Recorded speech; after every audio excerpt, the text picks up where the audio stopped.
একজন মানুষ যে দলেরই হোক এই ধরনের মৃত্যু কখনো কাম্য নয়। গতকালকে রাতে শেরপুরের যে ঘটনা, অনেকগুলো ভিডিও দেখলাম। এই ভিডিওগুলো দেখার পরে আমি যতটুকু উপলব্ধি করতে পারলাম যে ঘটনার জন্য আসলে দায়ী কারা। আমি মনে করি যে জামাত যে ভিকটিম কার্ড খেলে, এই ভিকটিম কার্ডের জন্যই তারা গতকালকে এই ঘটনা তারা ঘটিয়েছে। একজন মানুষ মারা গেছে, এটা অত্যন্ত দুঃখজনক। 5ই আগস্টের পরে এটা কাম্য ছিল না।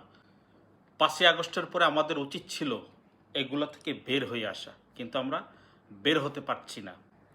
আমি এক বিএনপির নেতাকে দেখলাম, সিনিয়র নেতাকে দেখলাম, যে জামাতের প্রার্থীর পায়ে পর্যন্ত ধরেছে যে আপনি এই দিক দিয়ে যাবেন না। তারপরেও তাদের বক্তব্যটা কেমন ছিল যে আমরা যাবই সেদিকে, আমাদের নেতাকর্মী মারা গেল তাতে কোনো আমরা পরোয়া করি না। বিএনপির নেতার এত অনুরোধের পরেও তাদের বক্তব্যটা কি ছিল যে আমরা মারা গেলে শহীদ। শুনেন তাহলে শহীদের একটা গল্প শুনেন।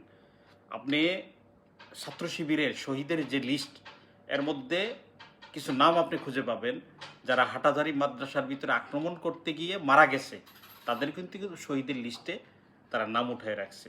মানে তাদের শহীদের লিস্টটাই এমন আকাম কুকাম করতে গিয়ে মারা গেলেও তারা শহীদ। 5ই আগস্টের পরে ভেবেছিলাম যে আমরা যেভাবে সামনে এগিয়ে যাচ্ছি হয়তো আমাদের মধ্যে পরিবর্তন সম্ভব, কিন্তু এখন যা দেখে মনে হচ্ছে যে বাংলাদেশের মধ্যে পরিবর্তনের ক্ষেত্রে সবচেয়ে বড় বাধা হচ্ছে জামাত।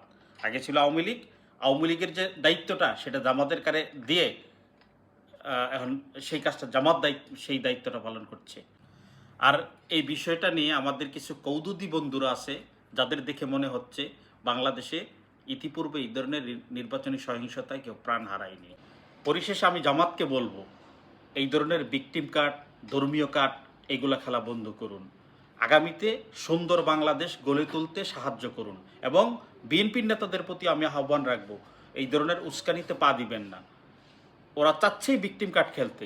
ওই দিন যেমন নাসিরউদ্দিন পাটোয়ারি যে কাজটা করেছে তার যেমন প্রিপ্ল্যান ছিল এবং সেটা যেহেতু সফল হয়নি, তারা আবার এই শেরপুরে এই ধরনের ফাঁদ তারা তৈরি করেছে। আমরা কেন তাদের ফাঁদে পা দিব? আমি বাংলাদেশ জাতীয়তাবাদী সকল নেতাকর্মীদেরকে অনুরোধ করব, আমরা তাদের ফাঁদে পা দিব না।